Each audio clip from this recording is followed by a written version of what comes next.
안녕하세요, 리바이버입니다. 제가 얼마 전에 올렸던 차세대 전기차 중에 인일모터에 대한 내용에 대해서 많은 분들이 관심을 가져주셨는데요.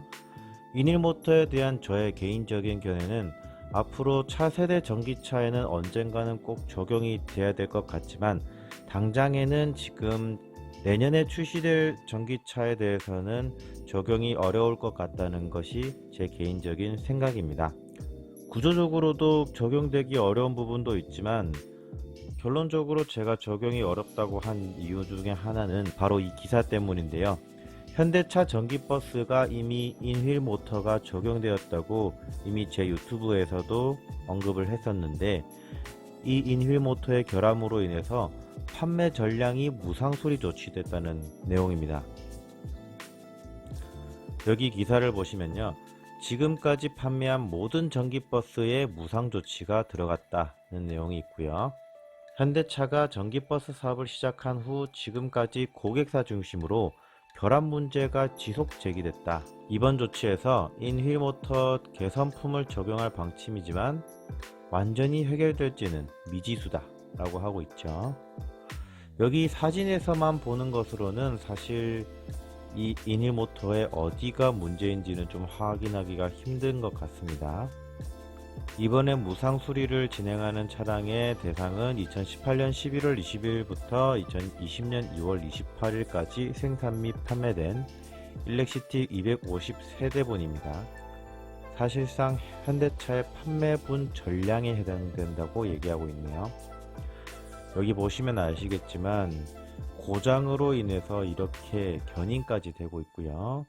지금 이렇게 큰 대형 트럭으로 견인까지 되고 있다고 한다면 이번 무상 수리로 인해서 발생한 비용은 정말 어마어마할 것으로 예상이 됩니다.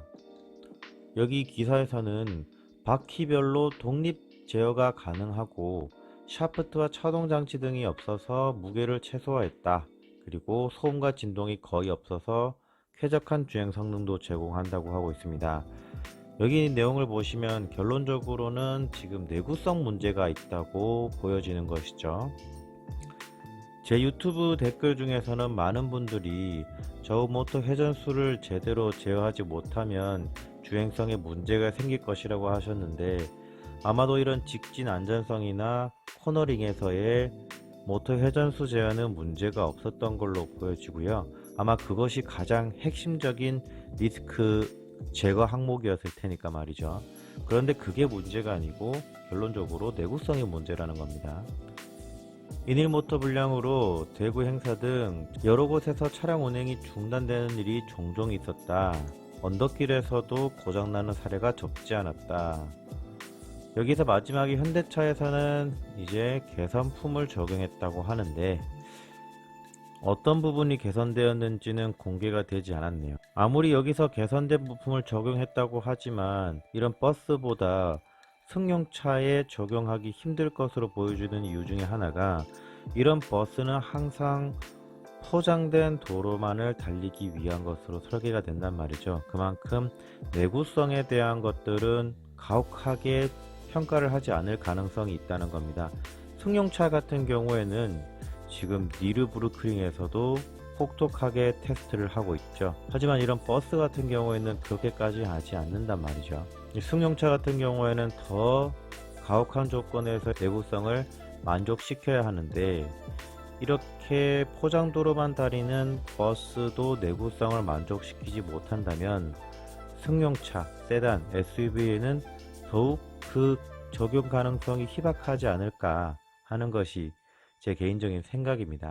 앞서 제가 올렸던 차세대 전기차에는 어떤 기술이 탑재될까 하는 기사에서 마지막에는 인일모터가 적용된다고 하고 있는데, 결론적으로 이 인일모터가 어떤 차종에 적용될지에 대해서는 미지수입니다. 그러니까 지금 여기 있는 이런 뼈대, 프레임 이런 것들과 초고속 충전 설비, 그리고 800V 시스템, 이런 것들은 애니에 적용될 가능성이 매우 높아 보이는데, 지금 인일모터라고 하는 것은 차세대 전기차, 이제 앞으로의 현대기아차에 있어서 최종적인 목표라던가 혹은 그 다음 세대의 전기차는 인일모터를 적용할 것이다 라고 조금은 유연하게 받아들일 필요가 있을 것 같습니다. 그러니까 지금 전기차 전용 플랫폼으로 처음 나온다고 하는 현대 기아차에는 이 방법이 적용되기라는 쉽지 않을 것 같다는 게 제 개인적인 생각입니다.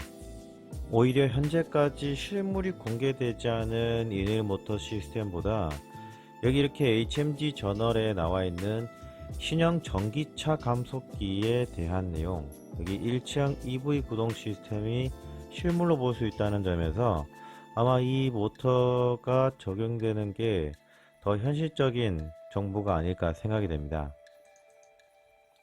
여기 보시면 모터와 인버터, 감속기를 결합한 형태이고요. 여기 정보를 보시면 적용 범위가 세단의 형태에서는 소중대, 그리고 SUV는 중소형까지를 담당한다고 되어 있습니다. 지금 코나와 니로가 대용량 배터리 모델의 경우 150kW의 출력을 보여주고 있고, 전기차 전용 플랫폼의 경우 현대자동차에는 투싼과 산타페 사이 정도, 그러니까 중소형이라고도 볼 수 있는 체급이기 때문에 아마 이 파워트레인이 적용될 가능성이 더 높지 않을까 저는 개인적으로 생각이 되네요. 이상으로 리바이버였습니다. 영상을 시청해 주셔서 감사합니다.